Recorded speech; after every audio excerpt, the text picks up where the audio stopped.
Hey, thanks. You'll have to excuse me. I'm not a big podium guy. As you'll notice, I've got a video I'm going to start out with in a second, and then I'll be out amongst you, the family, for the afternoon. I want to thank you for the opportunity to let me come up and spend about 30 minutes. It's daunting in the standpoint that, man, it's 3:30 in the afternoon. I see some folks caffeinating up. So you got that low energy. It's Friday, and I'm like, Jon Michel is the only thing between you and probably some magnificent plans with other folks.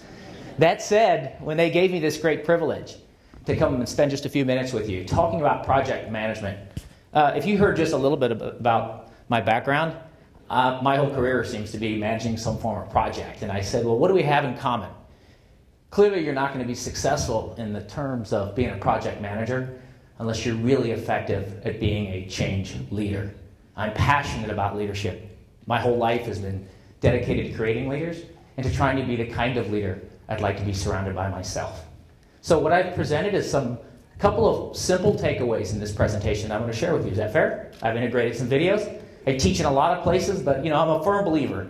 If you don't walk out of here with one idea that resonates enough that you might be willing to practice it, that I haven't honored your time. My commitment is to try and do just that and honor your time. Here we go.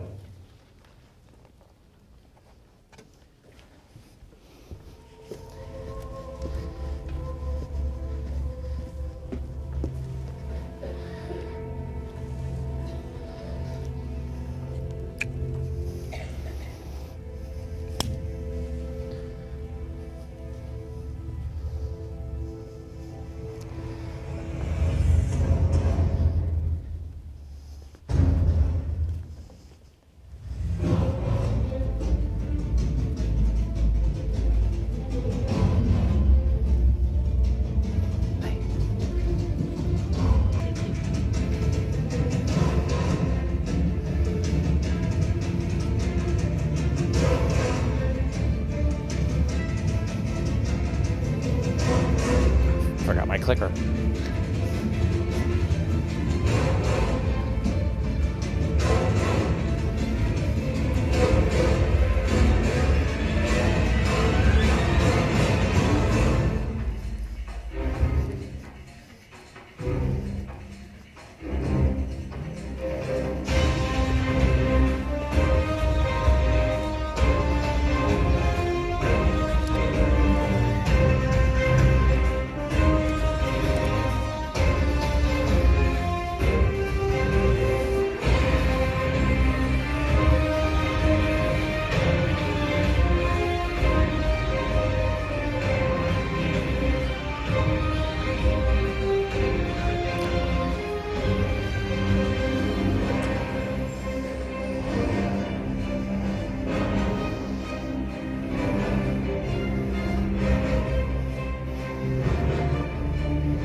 So the notion of change leadership and what you're talking about really in project management is certainly no easy task.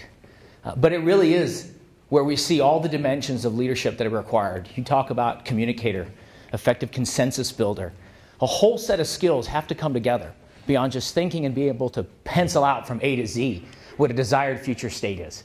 And it's a pretty challenging time to lead if you think about it, especially when you lead people to a different place. Right? People who really hate they don't really dig the cheese movers or the folks that have to get them out of a very comfortable space. And so learning a set of skills that make that more effective are more important than ever. Check out these statistics. It's pretty daunting when you look at the level of disengagement going on in the workplace today. I'm sure many of you are familiar with what Gallup tells us, right? 70 to 80% of people are not actively engaged at work. Matter of fact, if you take that's just in the United States. Internationally, that number climbs to 86%. It's astonishing.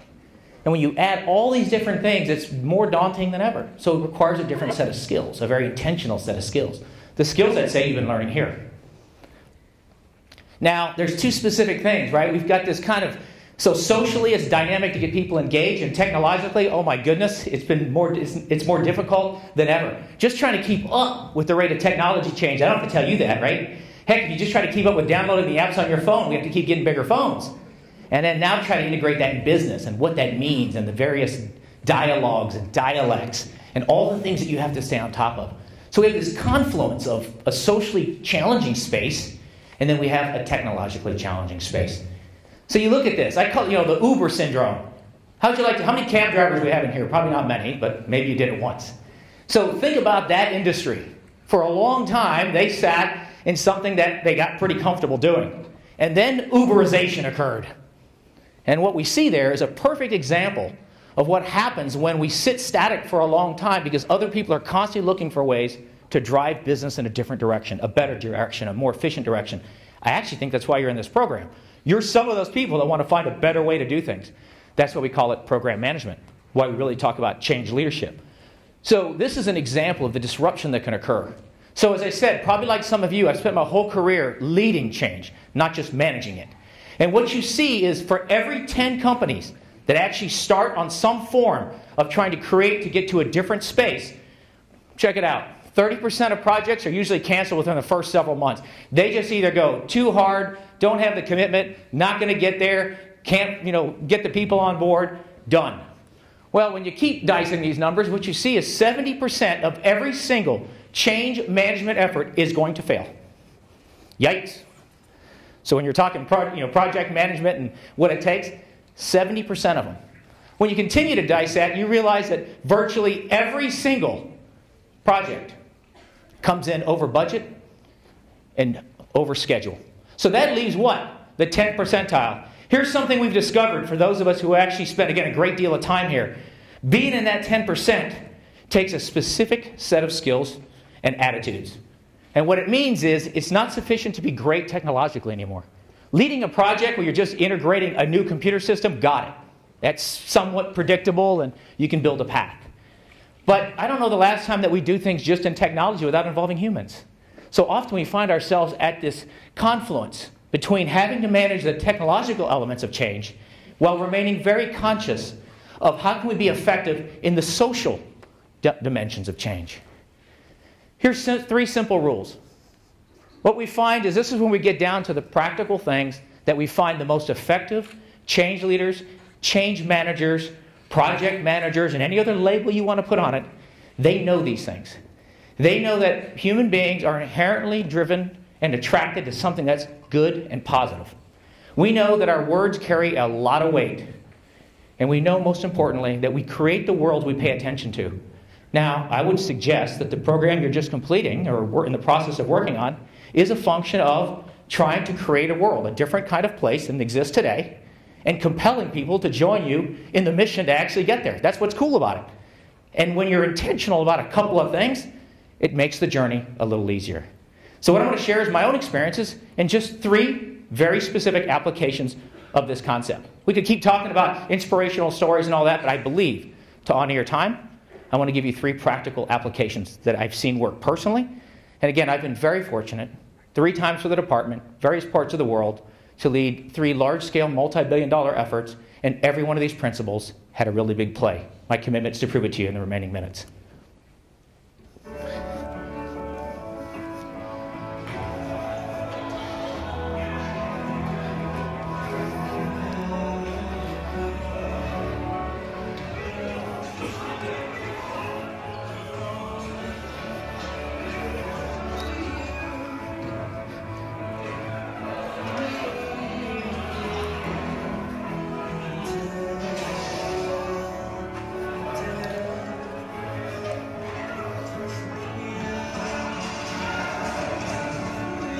Dedication.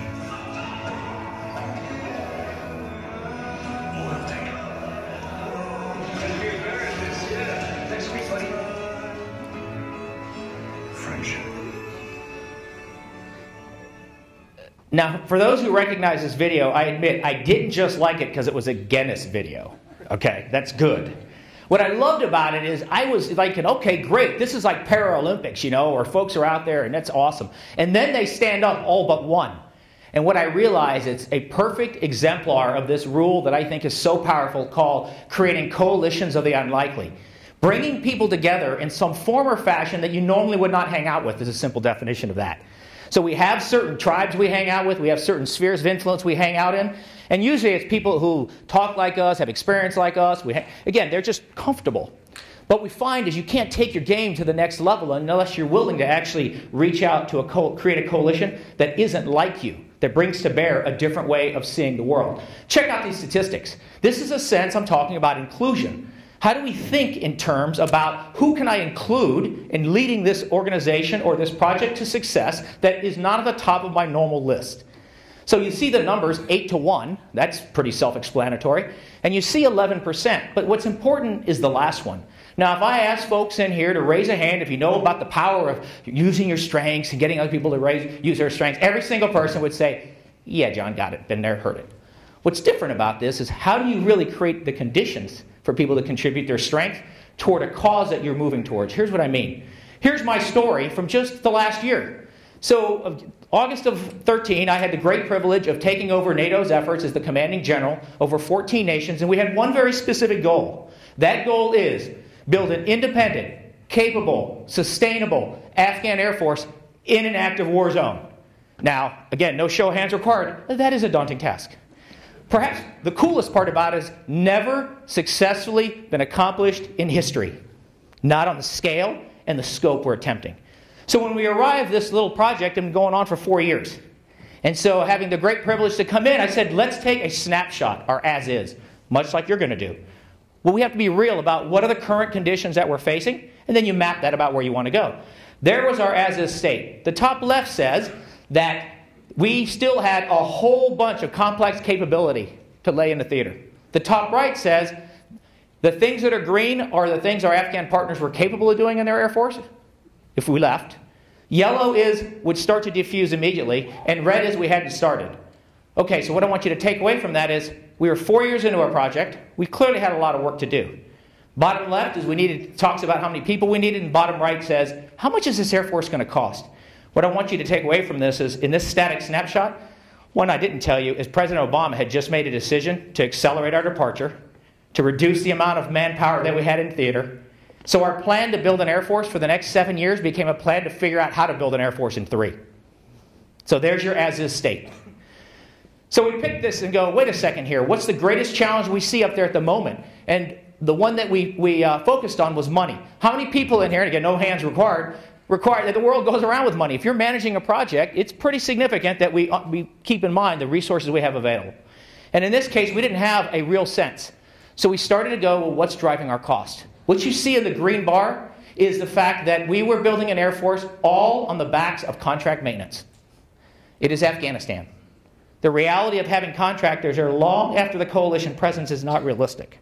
So we said we've got to figure out a different way. One, to bring costs down and bring it under control, but more importantly, to create organic capability so when we walk away, this Air Force continues to fly. So what we did. I went to the leadership in Afghanistan, General Joe Dunford, the most magnificent individual military leader I've ever had the privilege to work for, and said, sir, I think we're building an Air Force you can't afford. But we will give you an Air Force you can afford if you agree to a couple of things. And that couple of things is, I think the max we can afford is $450 million a year, because that's all the Afghans can afford when we're no longer here. He says, well, that's an easy decision, John. Well, the harder decisions were coming. Then I said, I don't have the strength on my team, I don't have the capabilities on my team to pull this off. We are warfighters, we're aviators, we've got people that do things in logistics. I need contract experts. So he gave us his support. For those who know or work for the Department of Defense, you want to know who Mr. Kindle is. He is the AT&L. He owns all logistics and maintenance for the Department of Defense.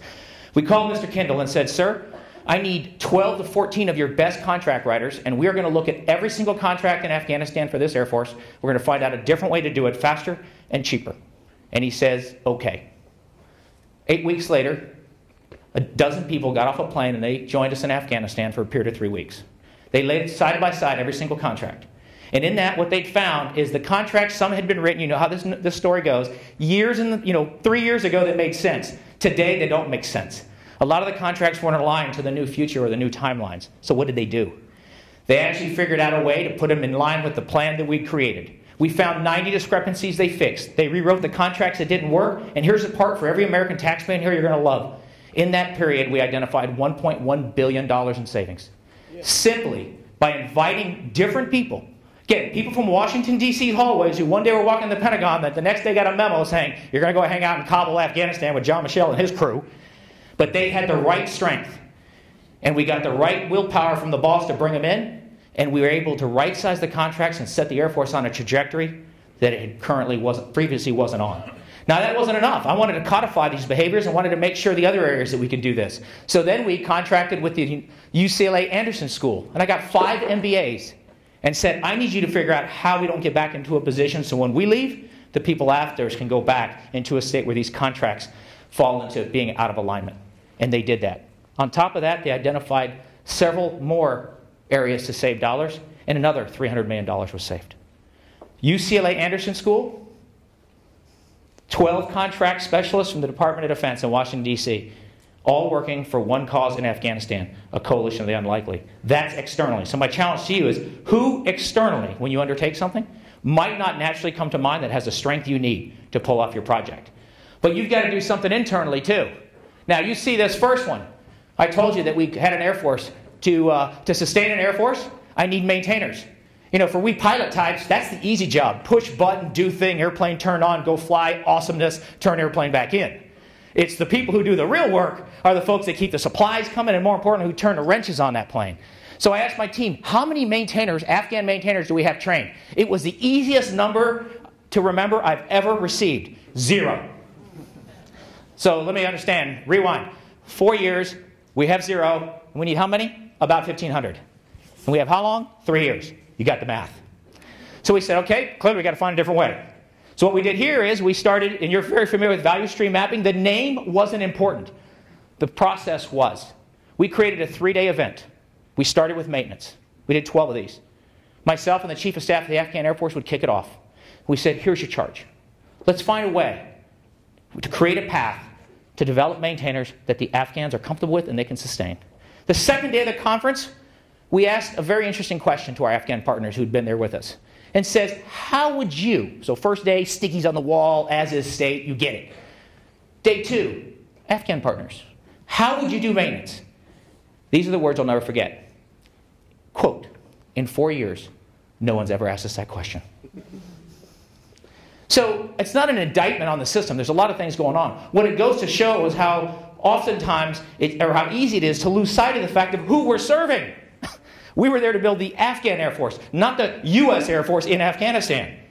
But it's a really easy trap to fall in. I see businesses do it all the time. So what we did by asking and involving them is we created a path towards self-sustainability that was cast through the eyes of what they could do.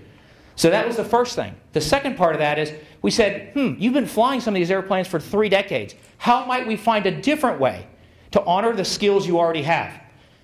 So in short order, we created a prior learning assessment. We adjusted some of the English language requirements. And ladies and gentlemen, I'm willing to tell you that in 9 months, we went from 0 maintainers to 540 qualified Afghan maintainers. We're not magicians. We just found a way to involve the right people in the right conversation. And some of those people would not have been there unless we asked them to join the team. Now, last but not least was our own family. You know, we at the top can build these plans and do these things, and we can go off thinking, I have the tablets from the mountain, and I need you to get in line with it. That really doesn't work that well. Sometimes you'll get lucky, and it will. But the reality is we need to validate this with those who are going to do the work. So I'm really big on this thing I call Random Sample Club. We senior leaders would come up with a plan and go, this is awesome. And then we go, okay, let's find out how awesome it is and take it to the test. We would literally, unannounced, walk hallways in our headquarters. I would take folks from staff sergeants to Canadian whatever, captains, and say, I need you to go in the conference room. And we, myself or one of the other senior leaders, would explain to them, this is the plan, this is how we see it, does it make sense? Here is an honest truth. Not one of our plans survived first contact with our own team. Why? Because they had a different perspective. By the way, they with the different perspective were the ones that were usually doing the work. We were the ones. And think how often we find ourselves in a position to actually dictate to others and create the conditions for others. But we forget to invite others to find out, does this make sense? So however your version of Random Sample Club is, I would tell you, go back to inclusion. For no other reason. Even if they say, your plan rocks and I really like you a lot afterwards, the message you really send them is, I value your voice so much that I found a way to include you no matter where you fit in the hierarchy or the food chain. Psychologically and emotionally, the level of that, how important that is, it's incredible. All human beings have 5 fundamental human needs that they tell us, and that is certainly one of them. Include your people inside the building, and then find ways to include people outside the building to bring a strength your team must have. There's the results. So I would say by the time we were done last year, we saved you, us, me, in the collective using these ideas, over $2 billion over the next 5 years in the Afghan Air Force. We accelerated the growth by 3 years. This is not any one person that gets credit. This is a team willing to actually apply some of these very principles that we're talking about. Those are real. Those are banked. So next time people say it's about consensus building is hard, what they're forgetting is it's not this. It's not about the consensus building as much as it is about finding a way to honor people's voices. When people feel heard, you know this at a fundamental human level, and it doesn't matter if it's in the workplace or at home or your worship space. Being heard makes all the difference on the game you choose to bring. Make sure you find a way to let your people know you hear them. Here's another quick one for you. Building on the Afghan case, celebrate simplicity. If I ask for a show of hands who said, our natural propensity as human beings is to overcomplicate everything. I mean, good God, from our relationships to, how we want to go on record. I mean, even a vacation now with all this technology turns into something that's like taking over a country. I mean, we just really want to overcomplicate things. And oh my goodness, are we the masters of it in organizations. Das hier ist die Mindset. Das hier ist das wichtigste Gerät, das wir sind. Das ist das Überlebens... Ja.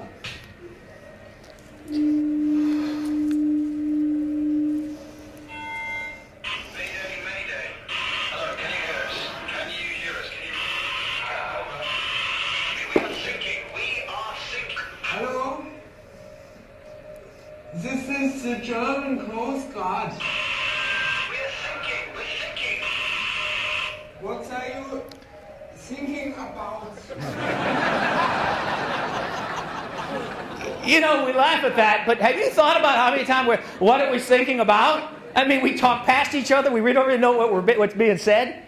I mean, that's just what part of the overcomplication occurs in organizations is we're not really sure we're communicating effectively half the time. We make a big assumption that the first time we've said something, especially when it's going to actually lead to some kind of action, like in this case, crash into something, it really matters. So go back to flashback in practical terms to my Afghan example.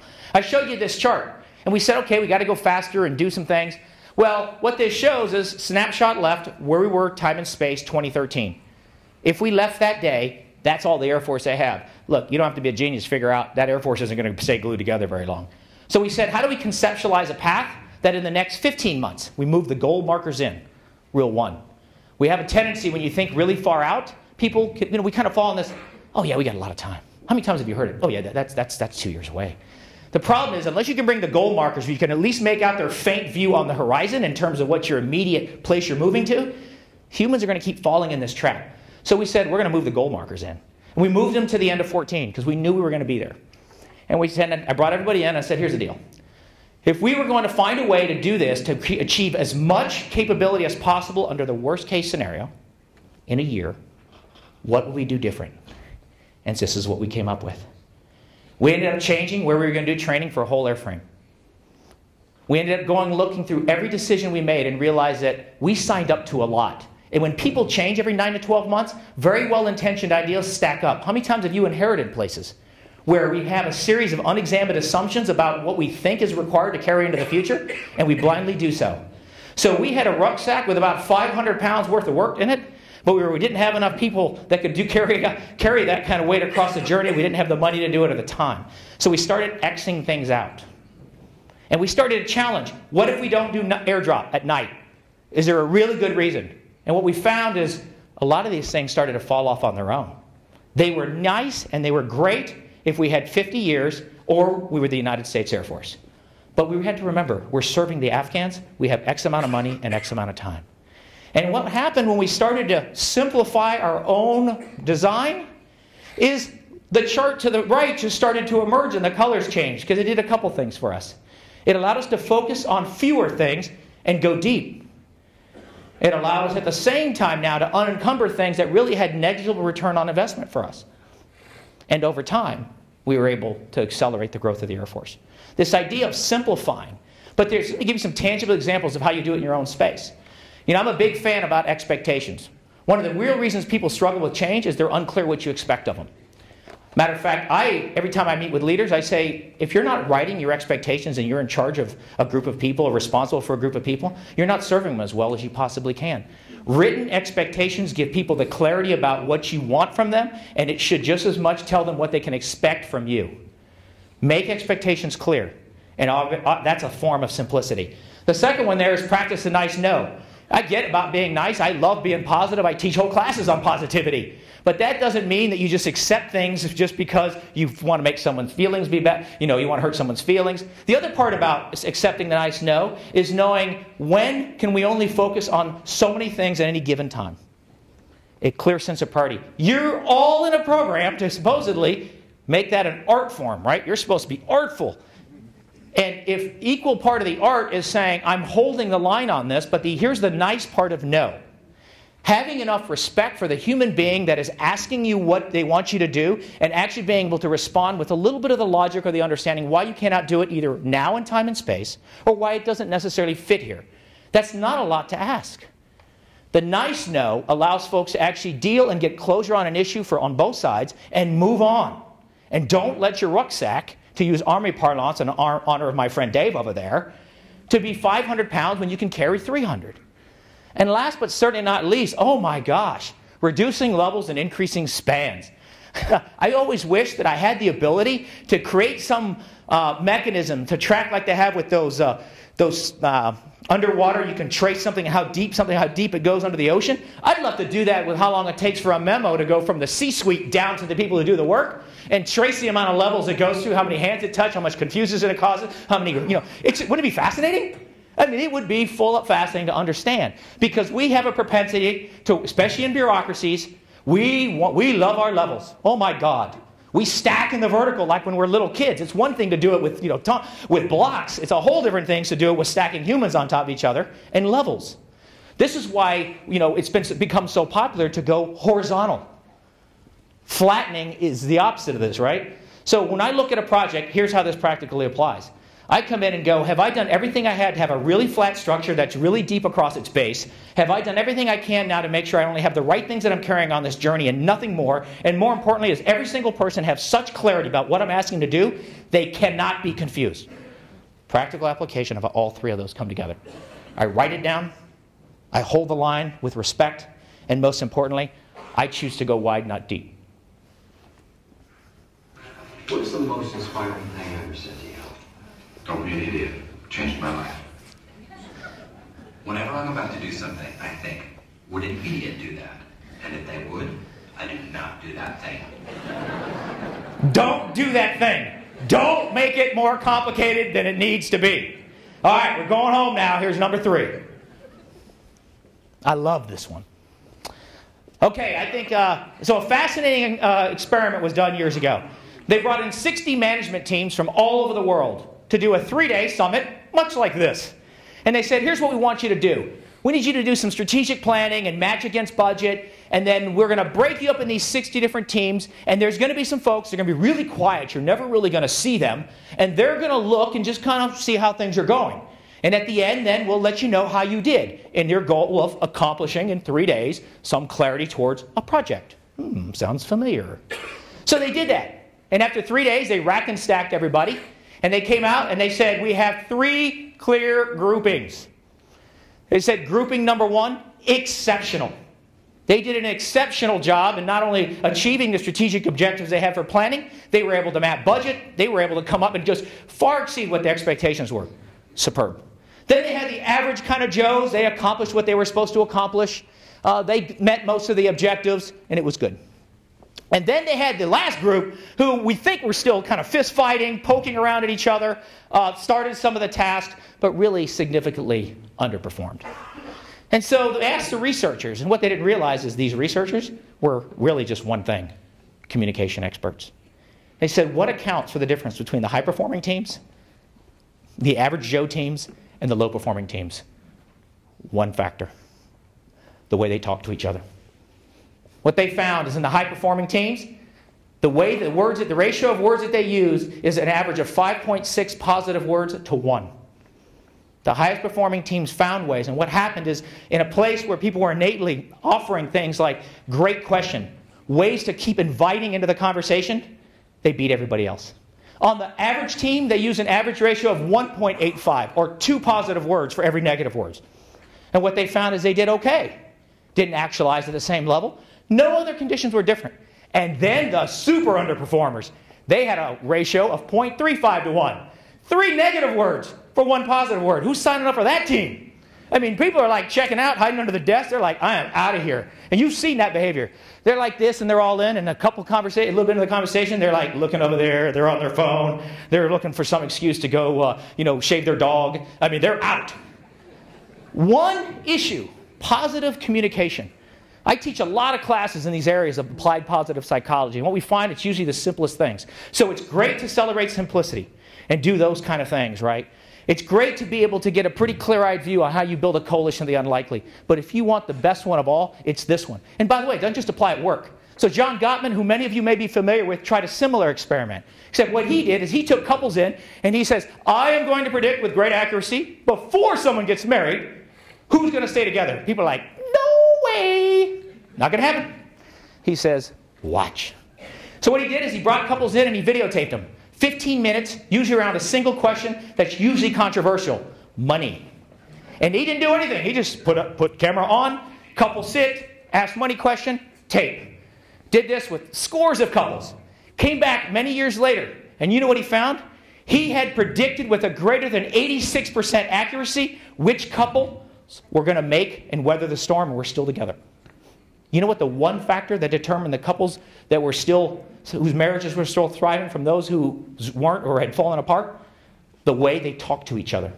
He too found what they call the Gottman index, and they use 5 positive words to 1 negative word. So the same thing that works for couples, works for businesses, works anywhere in the world. Never underestimate, as I said when I started, the power that you hold in your language to create the conditions for people to show up in a way to make no project too hard to pull off.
You do to my saying.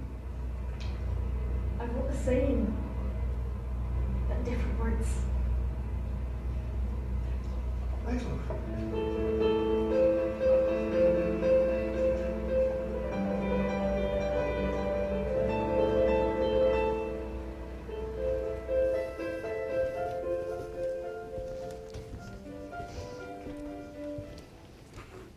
I wrote the same, but different words.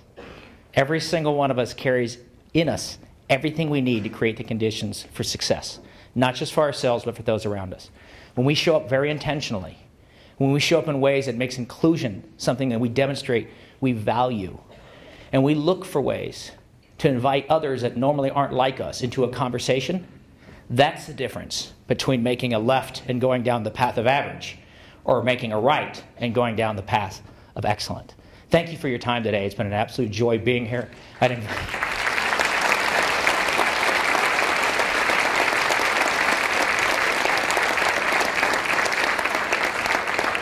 For those who are interested, we got some things back there on the table from a previous book that captures some of the ideas, with all dollars going to military charities to serve folks who have been wounded in war. I leave this with you as you walk out the door. God bless you.